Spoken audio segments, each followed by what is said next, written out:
everyone, welcome to our UX expert interview session. In this video, it is my pleasure to introduce our guest, Tamara Adlin, a renowned figure in the field of user experience. Hello, Tamara. Welcome to UX Bonfire. Thank you. I'm delighted to be here. Yeah, we're very excited to have you here, generously sharing your insights with us and expertise. Thank you for graciously accepting our invitation and taking the time to be a part of this enlightening interview session. Sure, I'm excited to do it. Okay, great. And to start this interview, we would start by having you introduce yourself.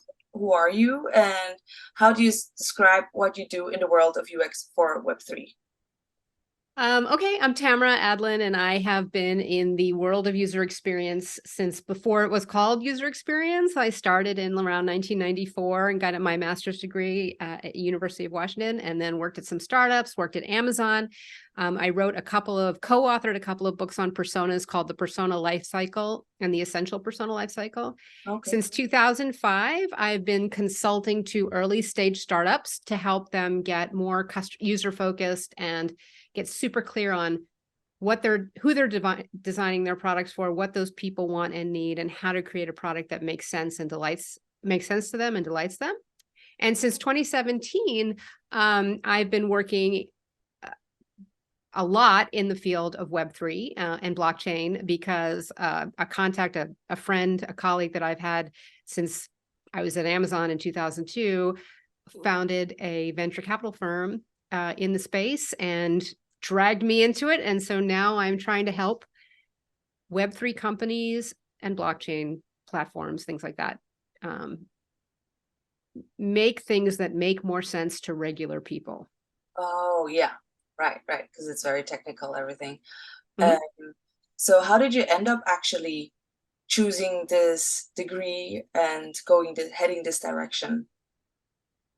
Well, okay, so I did an independent major for my undergraduate degree in art and visual perception and cognitive science. I think I was being diplomatic because my dad was an artist, my mother studied psychology. Oh. And then when I looked for a graduate program, at that time, either you had to be a designer who wanted to learn how to code or a coder who wanted to learn how to design. And I was neither one of those things. And I found the Department of Technical Communication at University of Washington. That same department is now called Human-Centered Design and Engineering. So I had discovered that there was this field of usability and user experience, but I couldn't find anywhere to get a graduate degree until I stumbled on this department that didn't require that I be a great graphic designer or a great coder. And it's turned into one of the best graduate programs in the field since then. So I'm proud to have gotten my degree from there. Yeah. Yes, user experience is actually pretty new, this degree. And also you mentioned that right now, since 2017, you have more focus in the Web3 region.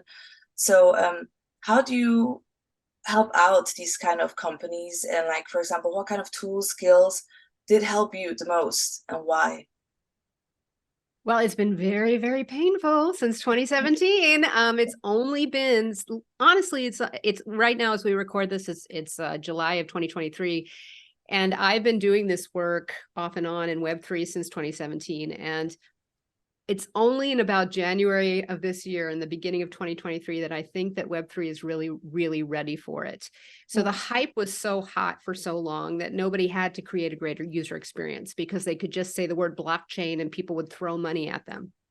And so if I came in to say, well, you should slow down in order to speed up and really understand who your users are, they were like, you just don't understand the technology.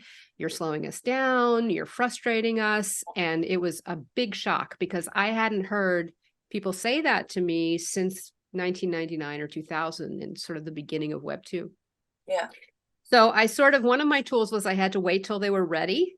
I had to wait till enough projects failed or had trouble or couldn't get the traction or that the money from the venture started to dry up, which it has. And now people actually have to have products that regular human beings want to use. So a lot of the time, my biggest tools are related to, very quick versions of personas, which is how would you describe the wants and needs of the people that you are trying to get to use this product? How would they think about the problems that you're trying to solve? And when I ask that of the founders, they have a hard time answering that. And the other biggest tool, the one I most highly recommend to all UX people and all companies, is you have to write down extremely clear and prioritized metrics-based goals for user experience. So for example, for the project that you're working on right now, any of you listening to this, could you easily tell me what number you need to increase or decrease by what actual percent, what metric do you have to increase or decrease by some actual number of percent in what time period? So for example, if you're about to go out and get your next round of financing, in order for them to give you money, do you have to show that 20% of new users come back at least 3 times within the first month, right? Or do you have to decrease the amount of time it takes a help desk person, not that there is one on Web3, to satisfy a complaint from a customer? Yeah. If you don't have those as a business, you're going to struggle. If you can't get those from your business leaders as a UX person, you're going to struggle. So ironically, it has nothing to do with user experience. It has to do with, can you help the team get super clear on how they will measure success of what it is you're working on? Yeah, yeah. I think that's like so important to know the direction that you want to go before you even like. Yep. And I think one thing I can tell, so I'm a senior person in the field and I can say I wrote a book and I can come in and say, we have to do this. Well, not everybody can. If you're not a consultant and you're inside an organization, the way to do this is to write them yourself and say, hey, boss, it sounded to me like in our last meeting that we were trying to increase the number of new signups by, I don't know, around 10% within the next 3 months. And you say, I'm sure I'm wrong. So please correct this so I understand your vision.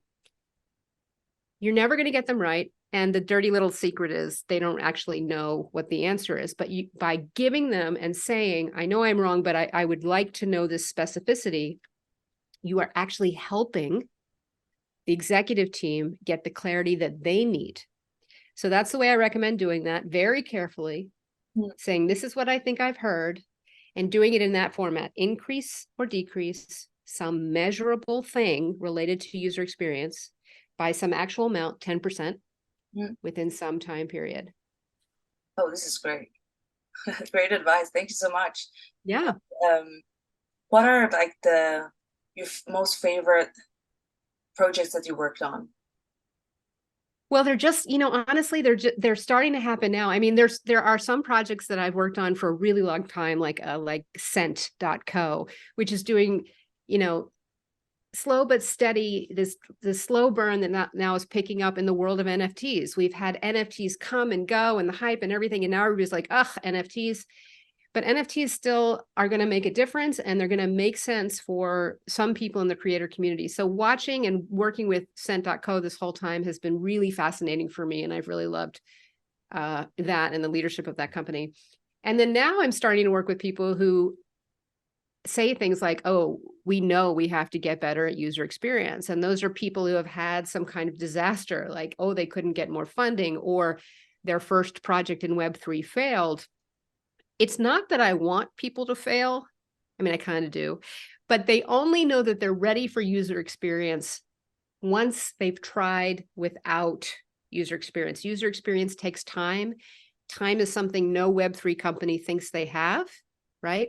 And until they prove that to themselves, that speed is not as important as a great product, it's not even time to try to help them. Yeah.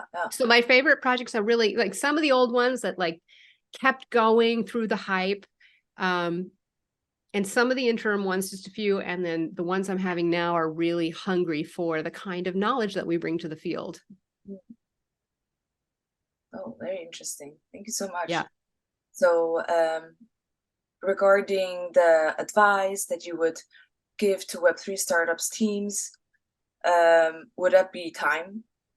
Like put in more time? I think it really would be slowing down to speed up. And honestly, the biggest thing that you can do to ensure a better user experience and a better project is honestly just forcing yourself to create 3 to 5 of those measurable goals and make sure that everyone on your executive team, whether it's 2 founders or 4 people or a larger team or a CTO or whatever, marketing person, whatever it is, make sure they agree on it. Because it's very interesting if you are a startup, and I know this from 25 years of experience, doesn't matter in Web3 or not, it's very easy to think that you all have the same assumptions about your product. Mm. And yes, you should have data instead of assumptions, but if you don't have data or you don't have time, at least make sure your assumptions match. So very often I will say something like, increase the number of signups by 20% within 3 months. And if I present that and say, is this close? The CEO will say, no, it has to be 80%. The CTO will say, we only can do 5%. And then I'm thrilled, because as long as we identify that discrepancy early, we can resolve it. Yeah. And they can have those conversations. The team is never going to hit 5%, never going to hit 80% exactly. It doesn't matter. What it matters is that they all agree around 10% would be good. And if you just slow down to do that, a really good UX person can take any goal like that and make improvements. If they know what you want them to change, they can change it. Yeah. Biggest issue, I think, in early stage startups is that they don't know the founders sort of wave their hands, and then the designer shows them something and the executives say, that's not what we wanted. Then the user experience person complains. But the truth is, you have to think about the human part of this. The founders don't know. They're not hiding it from you. They just don't know exactly what they want. So the more you can help them discuss it and get to clarity early, the better off you'll be. And one way to think about that is if you are a product, they are your users. How can you be user-friendly? They need to get clarity. What can you provide them to help them get clarity? And that's not diving right into designs or wireframes. Yeah. Oh, great. Are there any materials or so that our viewers can find out more about this? Yes, by the time this comes out, I hope my website will be relaunched, and I will have a adlininc.com/web3 where I'll put all my Web3 stuff. So I have some, discussions of the problems with wallet UX, and I have a little article about why startup founders need to be pre-disastered. And I'm going to be writing more stuff and posting more stuff there over time. So some of the resources will be there, and you can put a link to my website in there, and it links to my Medium and all of that good stuff. Yeah. Oh, sounds exciting. Yeah. And if you could tell everyone listening to remember one thing about Web3 UX, like a motivational thing, what would it be? That is a really tough one.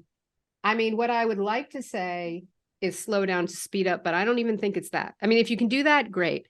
I think everybody should remember that it's insanely early and that the winners of the big categories haven't even gotten started yet. History repeats itself. Technology changes fast, people don't. But if you look at history, Facebook, which now you would even argue isn't the winner, came after Orkut, came after Friendster, came way after MySpace, which looked like the winner in the first place. These patterns repeat. So even for yourself and your own expectations and your own learning, calm down a little bit. And the more you focus on people, the better off you'll be, because people don't change. Yeah. Even if technology does. Right, right. So that's maybe 7 motivational phrases. I don't know.